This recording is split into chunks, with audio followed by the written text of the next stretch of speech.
Bonjour à tous, dans cette nouvelle présentation, nous allons voir comment on met en place et comment on configure un relais DHCP sous Linux dans le but de relayer les requêtes pour des postes clients qui ont besoin d'obtenir leur configuration IP mais qui ne disposent pas d'un serveur de proximité. Donc pour réaliser la maquette, on va monter un serveur DHCP sous Linux qui sera installé sur un réseau local et sur un autre réseau relié par un routeur, donc un autre réseau distinct. On va installer un relais DHCP qui va venir chercher sur le réseau où se trouve le serveur toute la configuration nécessaire pour que les postes puissent obtenir leur configuration. Donc la mise en place nécessite de mettre en marche deux serveurs Linux. L'un sera configuré en serveur tout à fait standard, serveur DHCP, et l'autre sera configuré en relais DHCP. Alors avant d'entamer la démonstration par la mise en place des fonctions du laboratoire, c'est-à-dire en fait avant de procéder à la configuration des machines, je voudrais vous expliquer un petit peu l'architecture qu'on va utiliser et puis préciser quelques points. Donc on voit ici sur ce schéma qu'on a deux postes clients qui seront donc en fait représentés lors de la manipulation par des simples Windows XP. Et j'ai utilisé des couleurs ici pour montrer que tout ce qui était sur les lignes bleues là, donc ici, appartenait à un réseau. Et le réseau est écrit ici. Donc c'est le réseau 172.30.00. Donc il faut que ce point là soit en IP fixe et c'est pour l'instant la seule obligation absolue. Pourquoi? Parce que ce routeur qu'on voit ici est en fait non pas un simple routeur mais un routeur qui intègre le service DHCP.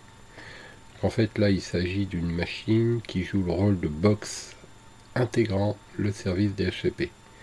Donc le serveur DHCP c'est cette adresse là, c'est lui, et la passerelle c'est cette adresse là, c'est lui également, sur cette carte là. Donc celle-ci je l'ai mis en IP fixe sur ce réglage là. Et donc toute la ligne qui se trouve ici en bleu doit forcément appartenir au même réseau, 172.30.00. Donc ce PC là devra recevoir une adresse IP sur ce réseau là. Et puis j'ai aussi fait en sorte, mais c'est pas du tout une obligation, que cette patte là du deuxième routeur qui est ici puisse également recevoir une configuration fournie par ce service là. Donc en fait cette patte là ETH1 là, de mon deuxième routeur, celui que j'appelle routeur R2, reçoit une configuration dynamique. Alors j'ai pas lors de la démonstration besoin de présenter toute la configuration des fichiers des interfaces, mais je vous renvoie aux modifications nécessaires à effectuer pour que ça puisse se faire correctement. Le rôle de routeur R2, c'est d'assurer le routage bien entendu entre la zone qui se situe en bas, c'est-à-dire ce que j'ai dessiné en vert, et ce qui se passe ici en haut, en bleu. Donc autrement dit entre le réseau 172.30.00 et le réseau qui va être existant dès lors que ce PC aura obtenu une adresse. Donc pour que ça marche, j'ai configuré également en statique ici, et c'est aussi nécessaire et absolument obligatoire, une adresse IP fixe sur la patte ici du bas du routeur R2. Le rôle de R2, ça va être également d'assurer le relayage des trames émises par ce PC là, c'est-à-dire en fait les requêtes, vers le service DHCP qui se trouve ici. Donc vous avez le PC qui est représenté ici en orange, là, PC client 2. Lui, il doit absolument récupérer une adresse sur le réseau 10. Et cette adresse, il va tenter de la récupérer en exprimant sa demande auprès de ce routeur-là, qui va la bloquer. Pourquoi il va la bloquer? Je le rappelle brièvement, mais ce sera mis en évidence dans la suite de la démonstration. Ben parce que les routeurs bloquent les diffusions et que ces messages-là sont faits en diffusion. Donc si un message de diffusion est émis ici sur ce câble, il va atteindre cette patte du routeur et le routeur va la bloquer. Comme si un mur ici empêchait la requête de passer de l'autre côté. En bloquant cette requête, elle ne peut donc pas atteindre ce serveur qui ne pourra donc pas y répondre. Donc ce que nous allons devoir faire, c'est relayer, prendre en charge le relayage de cette requête de ce point-là, donc depuis cette adresse-là, là, sur ce point précis, et l'emmener sur ce point précis, c'est-à-dire sur cette adresse-là. Du fait, elle va rentrer ici en communication avec ce serveur DHCP, dans son rôle de serveur, et le serveur doit y répondre. Donc, l'objectif étant que cet ordinateur-là, la PC2, obtienne une adresse IP. Donc, pour pouvoir atteindre cet objectif, il y a encore deux choses qu'il faut que je vous dise avant de passer à la démonstration. C'est que ce routeur-là doit disposer d'une plage pour le réseau bleu, donc une plage ici pour ce PC-là par exemple. Alors ça c'est déjà fait dans ma démonstration, je ne montrerai pas comment c'est fait. Mais il doit également disposer d'une plage pour atteindre et alimenter ce PC-là, c'est-à-dire le réseau que j'ai dessiné en vert. Donc une plage, en fait, qui fonctionnera sur le réseau 10. Et ça, on va devoir la rajouter pour que ce PC-là obtienne une adresse sur la bonne plage. Et puis la deuxième chose qu'il faut absolument prévoir de faire pour que ça marche, c'est qu'on va se rendre compte que si on ne le fait pas, ça marchera à moitié, et autrement dit, ça ne marchera pas. Il s'agit en fait d'indiquer à ce serveur, alors je dis serveur, mais c'est à la fois un routeur et un serveur, puisqu'il intègre le service DHCP, donc d'intégrer à ce serveur une route lui permettant d'atteindre cette zone-là. Parce que si vous regardez bien le schéma, il est clair que ce routeur-là, dans sa configuration, il pourra atteindre ce réseau-là, et il pourra atteindre ce réseau-là. Mais il ignore tout de l'existence de celui-là. Donc, je suis contraint d'ajouter une route statique ici, pour lui indiquer comment atteindre le réseau 10, et la technique sera simplement de faire un ajout de route statique en lui disant que pour atteindre le réseau 10, il faut passer par l'adresse située sur ce point-là. Du coup, hop, il va pouvoir descendre ici, franchir ce routeur, se retrouver ici et pouvoir atteindre toutes les machines qui pourraient être configurées ici. Voilà, donc toutes ces opérations vont être démontrées là dans la suite de cette présentation. Assez rapidement parce qu'elle s'appuie sur essentiellement des présentations qui ont déjà été faites ou qui sont par ailleurs déjà utilisées dans d'autres présentations que j'ai pu faire en rapport avec la configuration des HCP, la configuration des IP d'une manière générale. Mais vous aurez tout le loisir de pouvoir observer lors de la suite de cette présentation la configuration. Elle est assez simple, elle est même très simple, une fois qu'on l'a compris. Et les deux points que je viens de préciser sont les points clés, les points fondamentaux. Je les répète une dernière fois. Premier point, créer une réserve d'adresse sur ce serveur DHCP permettant d'alimenter ce réseau-là. Deuxième point, ajouter une route statique à ce service, à ce serveur DHCP, lui permettant d'atteindre le réseau 10. Si ces deux points sont respectés, et que tout le reste est fait dans les règles de l'art, tout va fonctionner du premier coup. Qu'est-ce qu'on peut dire avant de passer à la partie pratique? C'est qu'il ne faut pas oublier d'activer le routage ici sur ce routeur-là, c'est fondamental pour la suite des opérations. Ici, on s'en fout un peu parce que ce routeur-là, il n'a pas forcément besoin d'aller sur Internet pour fonctionner. Mais bien entendu, le but final, c'est que tout fonctionne, et y compris l'accès à Internet. Donc il faut faire les choses jusqu'au bout. Mais on ne va pas forcément le tester là, dans la suite de cette présentation. Ce qui nous intéresse, c'est vraiment de tester la capacité de ce routeur-là à relayer les requêtes DHCP ici. Et on finira par une vérification de ping entre ces deux machines. Une fois qu'elles auront établi leur config, une fois qu'elles auront reçu leur config, il devrait être normal qu'elles puissent échanger des trames par un simple ping. On testera ça pour vérifier que tout fonctionne. Voilà, on va maintenant passer à la pratique. Alors pour faire les expériences, j'ai préparé deux postes clients, tout simple, ce sont de bêtes Windows XP, tous les deux configurés pour obtenir automatiquement une adresse. Et au niveau d'un poste ici, donc la configuration elle est de cette manière-là, obtenir automatiquement une adresse IP. ainsi que les paramètres DNS. Et j'ai fait exactement la même chose pour l'autre machine, donc elles sont absolument configurées pareil. Deuxième machine est identique au niveau de la configuration. Alors, ce qu'on peut déjà remarquer, c'est que au niveau des informations, en fait, c'est que cette machine-là m'apparaît comme étant en erreur. On voit que aucun paquet n'a été reçu, alors que celle-ci, si on regarde son statut, elle a déjà reçu des paquets, elle a l'air de fonctionner. On va essayer d'expliquer, de comprendre pourquoi on en est là. Et je vais préparer l'ouverture de fenêtre de commande ici, pour voir ce que l'on peut faire comme test. À gauche, vous avez les serveurs. Alors en haut, c'est le serveur DHCP, déjà préconfiguré, et en bas, c'est le relais. Et en fait, il s'agit de tout. Ces deux machines sont en fait, celle-ci c'est un routeur avec relais DHCP, et celle-ci c'est un serveur DHCP. Au niveau de l'activité, si je tape cette commande ici sur cette machine-là, je peux voir que en affichant les ports ouverts avec le protocole UDP, alors je vous montre la commande que j'ai utilisée, netstat-anu. Netstat-anu, A pour all, N pour numérique, c'est-à-dire voir des numéros à la place des noms, et U parce que je m'intéresse uniquement au protocole UDP. Ce que je cherche, en fait, et je peux le préciser de cette manière-là avec un filtre d'affichage, c'est cette chaîne de caractères. Si elle s'affiche, ce sera la preuve que mon service DHCP fonctionne sur cette machine. Pourquoi? Eh bien parce que le service DHCP fonctionne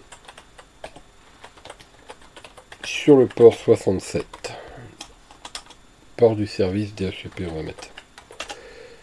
Et vous pouvez voir qu'ici, le port 67 est utilisé sur n'importe quelle machine qui va fonctionner avec le DHCP. Donc si ce port est en activité, et comme vous pouvez le voir sur la ligne qui s'affiche ici, on voit parfaitement que c'est le cas, ça veut dire que la machine est en écoute sur ce port, donc elle est serveur ou relais DHCP. Si j'enlève mon filtre, je le vois parmi d'autres choses, on le voit ici. Là. Ma machine est serveur DHCP ou bien relais. L'autre machine maintenant. L'autre machine, je vais faire la même commande. Et je m'aperçois que là encore, le port 67 est en activité, donc ma machine est serveur ou relais DHCP. On va comparer. On va rajouter l'option P et P pour voir le PID. Et je vais remettre mon filtre pour filtrer ma requête. Donc qu'est-ce qu'on voit? Si je vais agrandir un peu cette fenêtre temporairement, on voit que associé au port 67, il y a un processus numéro 548 qui porte le nom de DHCPD. DHCPD. Pour l'instant, on va comparer avec l'autre. Donc je vais agrandir un petit peu cette fenêtre aussi. Et on va faire la même commande. Donc nestat-nu pipe grep 2.67. Alors cette fois-ci, on voit qu'on a un processus numéro 487, mais qu'il est associé à un programme qui s'appelle DHC relais. Ici c'est DHCPD, ici c'est DHC relais. Le numéro de PID n'a aucune importance, c'est le numéro du processus actif. Il suffit de le démarrer pour qu'il obtienne un numéro. Actuellement, celui-ci possède le 548, ça n'évoque rien de particulier. Ce qui nous intéresse, c'est de voir ça. DHCPD. Alors, vu le nom, D comme démon, DHCP démon, ça veut dire qu'un serveur DHCP tourne. Ici, on a un DHC relais, ça veut dire qu'un relais tourne. Comment faire pour installer le serveur? Ça fait l'objet d'une autre présentation de démonstration vidéo plus élaborée concernant le DHCP, mais je rappelle les faits. apt-get install isc-dhcp-serveur. Voilà ce que nous taperions pour installer le serveur. Donc ça a été fait sur cette machine. Et sur l'autre machine, ce que j'avais préparé, c'est en fait un petit peu similaire, mais le mot est relais. Et à ce moment-là, j'installe le relais. Alors, pour ce qui est du serveur, on s'aperçoit ici sur le poste client qui est ici que si je fais un IP config, j'ai déjà une adresse IP. Je vais la relâcher et je vais vérifier qu'elle a bien disparu. Je vais demander un renouvellement de cette adresse. Donc ici, il y a une transaction qui doit s'établir entre le poste client et le serveur. Et on voit que j'obtiens une information ici. Dans le même temps, grâce à cette commande de journalisation, où je vais m'intéresser à l'activité relative au service qui s'appelle ISC DHCP Server, et je veux voir en continu, c'est-à-dire suivre les événements. Donc je mets l'option "-f" comme follow pour suivre les événements. Donc journal CTL espace "-u" espace le nom de mon service point service. Alors vous n'êtes même pas obligé de mettre point service. On peut le mettre comme ça marche très bien. Et le "-f" va me montrer l'activité en continu. On va faire entrer. Et on va pas se soucier de ce qui est présent, on va se soucier de ce qu'on voit apparaître ici. Alors, vous pouvez voir que vous avez des requêtes qui sont passées, et on va donc les ignorer. On va repartir sur une base simple. Je viens de faire une restitution de l'adresse par la commande ipconfig/release. Je vais pouvoir même le refaire ici, mais vous allez voir, en fait, il ne va rien se passer de vraiment nouveau, puisque ça a déjà été fait à l'instant. Et je vais faire ma commande de demande de renouvellement d'adresse. Et vous allez observer ici ce qui va se passer. Discover, Offer, Request, Acknowledge. Et on voit que, on comprend ici que l'adresse qui a été attribuée à la machine, c'est 172.30.0.11, c'est bien celle que nous retrouvons ici. Donc la communication entre ces deux machines fonctionne. Maintenant, on va faire la même chose ici. Mais ici, en fait, vous ne pouvez pas voir l'activité de service du serveur, mais plutôt celle du relais.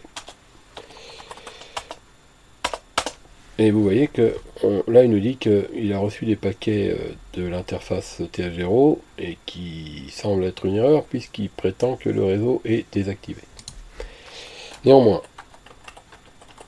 on va essayer ici de faire le ménage et d'émettre une demande de requête. Donc qu'est-ce qu'on voit? On voit rien côté journal ici, mais on voit des demandes qui arrivent via cette adresse IP, ça veut dire au travers de cette adresse. Et on voit qu'elle se répète, discover, discover, discover. Et ici, réseau avec segment inconnu. D'accord? Si j'agrandis un petit peu la fenêtre, vous pouvez le voir mieux comme ça. D'accord? Donc cette machine fait des requêtes, mais celle-ci refuse de le servir. Alors, comment j'ai fait? Je vais vous montrer sur le routeur relais. Dans le dossier etc default, vous avez un fichier qui s'appelle ISC DHCP relais. ISC DHCP relais. Je vais ouvrir ce fichier et je vais vous montrer ce que j'ai configuré dedans. J'ai indiqué ici l'adresse du serveur DHCP qui est ici. L'adresse sur laquelle ce serveur fonctionne. Et quand j'ai fait ça, ensuite, j'ai simplement redémarré le service. Alors j'ai tout simplement fait comme ça.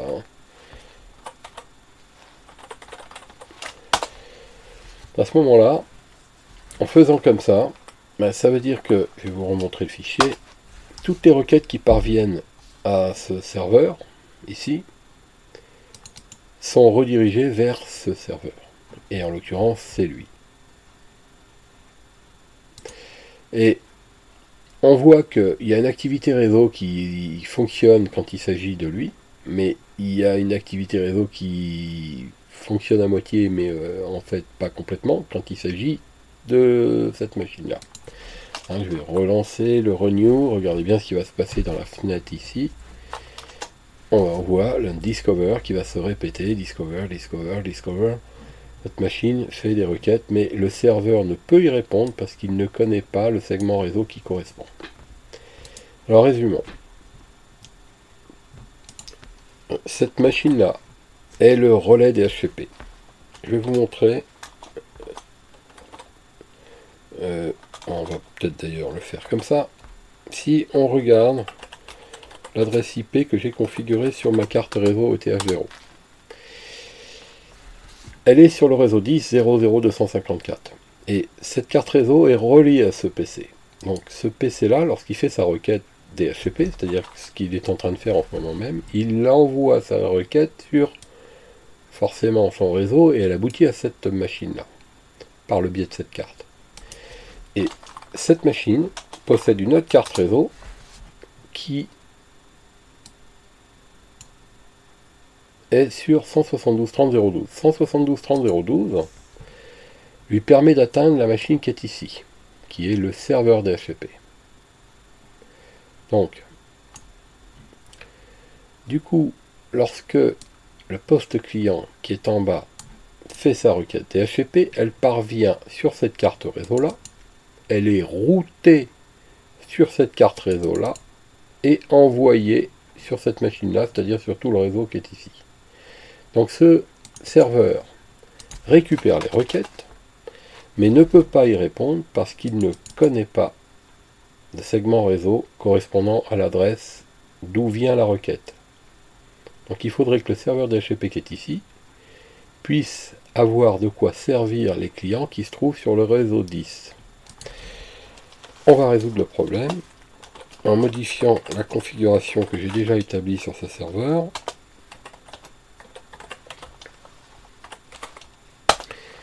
Et comme vous le voyez, il y a ici un bloc d'adresse qui permet, en fait, un bloc de configuration, on peut dire, qui permet à cette machine de distribuer des adresses sur le réseau 172.30, mais aucun sur le réseau 10. Donc je vais créer un deuxième bloc que je vais adapter pour le réseau 10. Et je vais personnaliser ce bloc. Alors par exemple, voilà ce qu'on pourrait faire. Hop, voilà. Donc on a une plage qui va de 10.0.0.1 à 10.0.0.100. Et on a le réseau 10 qui est déclaré ici correctement. On va donner l'adresse du serveur DNS. Alors ça peut être n'importe quelle adresse. On va garder celle-ci. Et on va changer le nom de réseau. On va l'appeler réseau 10. Pour bien voir si ça a fonctionné, on va essayer de retrouver ce nom-là tout à l'heure. Le routeur, par contre, le routeur, c'est très important, c'est d'indiquer pour cet ordinateur-là quel sera son routeur. Et son routeur doit être cette adresse-là. Donc je vais modifier l'adresse pour bien indiquer le routeur qui correspond. Maintenant, si on examine la config DHCP, on a nos deux plages d'adresses. Celle-ci qui sert les clients comme celui-ci, et puis celle-là qui va servir, on l'espère, ce client-là. Après avoir fait cette modification,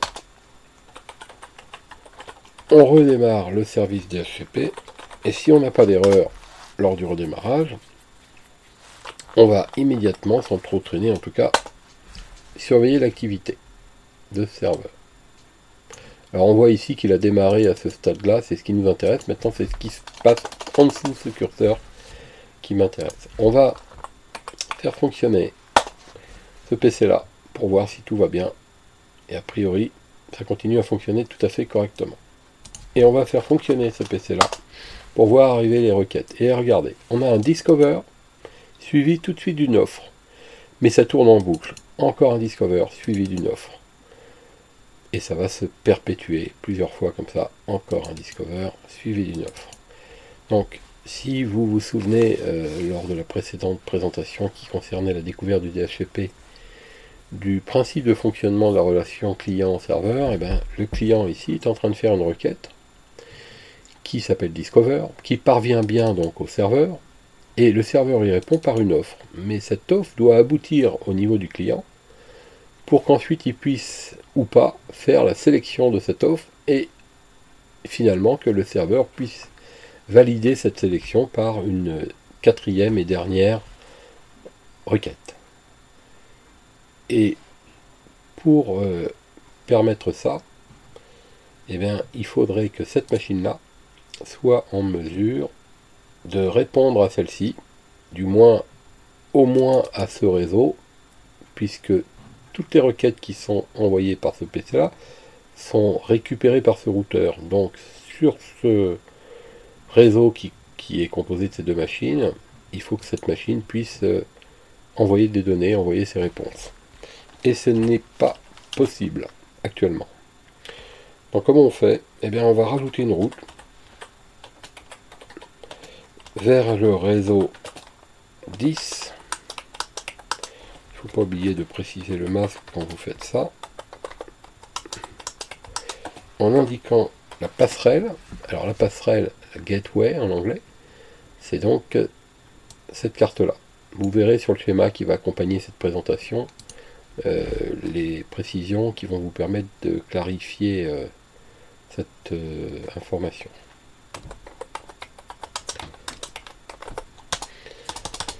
Voilà. Donc maintenant, si j'examine la table de routage de la machine du haut, on peut constater que pour rejoindre le réseau 10, la machine enverra toutes les données à cette adresse. Cette adresse, c'est le routeur qui est ici, qui lui-même les routera ici, qui permettra donc d'atteindre cette machine en toute logique. On va vérifier tout ça en journalisant à nouveau et en demandant à cette machine de refaire une offre. Discover, Offer, Request, Acknowledge. Et regardez ici, ça fonctionne. On va le refaire pour être certain que c'est pas le fruit du hasard. On relâche la trame, vous voyez bien le DHCP release ici, il se répète 3 fois dans le processus de libération, ce qui est normal sous Windows. Et on va le refaire ici, un renouvellement, Discover, Offer, Request, Acknowledge, et ici on a le fonctionnement. Ici ça continue à fonctionner tout à fait normalement. Renew. Voilà. Et maintenant pour vérifier que tout fonctionne bien, on pourrait envisager d'envoyer un ping de la machine du haut vers celle du bas ou inversement. Et vous pouvez constater que ça fonctionne. En conclusion de cette opération, eh bien, on a mis en évidence que le serveur DHCP devait avoir 2 plages d'adresses. Je vais vous les montrer à nouveau. Donc une plage qui va permettre de servir les clients qui sont sur le même réseau que cette machine. Et puis la deuxième plage qui permet de servir toutes les offres, toutes les demandes qui émaneraient du réseau 10. Et en faisant en sorte que cette machine-là soit capable de dialoguer avec le réseau 10, ça a été la dernière action qui a consisté en fait à rajouter une route vers le réseau 10. Tant qu'on ne rajoutait pas cette route, vous allez voir, je vais ici vous montrer ce qui se passe si j'enlève la route. Donc là on voit que ça marche plus. enfin que ça marche plus, j'ai simplement libéré l'adresse, mais je vais supprimer cette route. Alors au lieu de l'ajouter, je la retire. Et je vais vous montrer la journalisation qu'on a pu voir tout à l'heure. Discover Offer. Et ça va boucler Discover Offer, etc. etc. Et pendant 1 minute et demie environ. Et ça n'aboutira pas, ça ne sortira pas de là, puisque cette machine est incapable de parler au routeur qui va permettre de rediriger l'offre vers le client. Pourquoi il est incapable de parler au routeur? Parce qu'il en ignore l'existence, étant donné que j'ai supprimé la route permettant de l'atteindre. Donc, je vais arrêter le processus. Ici, je vais remettre la route. On va relancer ici le processus et ici également. Donc alors, comme j'ai été un petit peu vite dans cette présentation et que j'avais un processus qui tournait encore ici, ça va être un coup pour rien. Il va falloir être patient, 1 minute et demie au maximum, de façon à ce que cette machine libère le premier, voilà, 1 minute et demie, vous voyez, on est loin du compte, ça va fonctionner assez rapidement. Mais ça peut aller jusqu'à 1 minute et demie. Vous voyez qu'à nouveau, ça fonctionne. La machine qui est ici obtient l'adresse IP. Celle-ci, on voit bien dans la journalisation qu'elle a obtenu enfin qu'elle a pu répondre en tout cas, et ces deux requêtes ici sont bien passées vers le réseau 10. Voilà donc cette brève explication de fonctionnement du relayage DHCP au travers d'un relais Linux, et une brève présentation, mais néanmoins suffisante pour comprendre ce qu'il ne faut pas oublier de configurer côté serveur et côté relais. Alors, côté serveur, on vient de le voir, hein, il s'agit de créer le pool d'adresses et ne pas oublier de mettre la route pour atteindre le réseau qui se trouve éloigné. Et côté relais, alors on va se refaire un contrôle des opérations sur le relais. Donc côté relais, en fait il avait donc suffi de faire l'installation du relais. Je ne vais pas la refaire, mais c'est juste pour vous rappeler l'opération. On avait fait ça. Et une fois que c'est fait, on va dans le dossier etc default, on ouvre le fichier isc-dhcp-relais et on indique simplement ici l'adresse du serveur DHCP. Et c'est tout. Une fois que c'est fait, on redémarre le service relais avec cette commande. Et c'est tout. On peut voir, et on l'a vu tout à l'heure, que le port 67 ici est en activité. Mais je vous rappelle que si vous augmentez les options en rajoutant la lettre P comme PID, processus identifiant, vous identifierez le processus et vous remarquerez qu'il s'appelle DHC relais. C'est donc pas un serveur mais bien un relais. Voilà, donc l'opération de relayage DHCP se termine sur cette explication, et elle est similaire à ce qu'elle pourrait être sous Windows quand on met un agent de relais DHCP sous Windows. C'est à peu près la même. En tout cas, c'est la même configuration qu'il faut établir. Elle ne se réalise pas de la même manière sous Windows. On est en mode graphique lorsqu'on utilise Windows standard. Si on est, mais si on veut, par exemple, relayer un Windows vers une machine Linux, vers un serveur Linux, il n'y a aucune difficulté, il n'y a aucune particularité. Inversement, si le serveur est Windows et que le relais est Linux, il n'y a aucune difficulté. Il suffit d'indiquer au moment de la configuration du relais l'adresse du serveur DHCP et de s'assurer de pouvoir le joindre, et de s'assurer que le serveur DHCP puisse joindre les clients qui lui sont éloignés. Et donc ça a été pour dans ce cas-là, de l'ajout de route que nous avons vu tout à l'heure ici, avec cette commande. Voilà, j'espère que cette présentation aura suffi à vous montrer le principe de fonctionnement, en tout cas le principe de configuration. Elle est un petit peu dépouillée au niveau des possibilités, mais vous pouvez installer un logiciel de capture de paquets, par exemple, sur les machines ici.